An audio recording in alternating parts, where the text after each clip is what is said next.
या उपासना केंद्राच्या निमित्तानं आध्यात्मिक क्षेत्रामध्ये आदरणीय छोटू काका आपले संपूर्ण कुटुंब यांनी व्यासपीठावरती सत्कार स्वीकारण्यासाठी यावं अशी आपणास नम्रतेची विनंती आहे।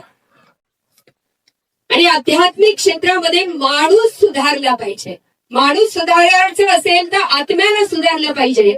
आत्मा सुधारायचा असेल तर उपासना गरजेची आहे की ज्या उपासनेचा यज्ञ याग क्रियातून 3 तास आम्ही त्याचा आनंद लुटला असे आदरणीय आनंद प्रभाकर कुलकर्णी उर्फ छोटू काका आणि त्यांचा संपूर्ण परिवार हा पुरस्कार स्वीकारण्यासाठी आलेला आहे।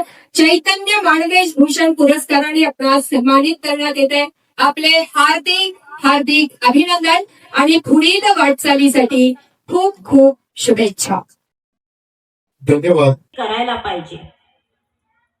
इथं तुम्ही खरं तर जमलेले सगळे विद्यार्थी, चैतन्य अकॅडमीचे विद्यार्थी, त्यांचे पालक, पुरस्कर्ते, पत्रकार बंधू, खास करून तुमचं कौतुक।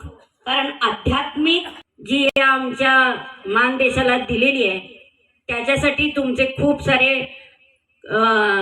मला खरंच कौतुक करायचं आहे। आम्हाला जे आशीर्वाद तुमचे मिळतात ते खूप मोठे आहेत आणि सगळ्यांच्या आज ती काळाची गरज आहे ती तुम्ही सांभाळता, त्याबद्दल तुमचंही कौतुक।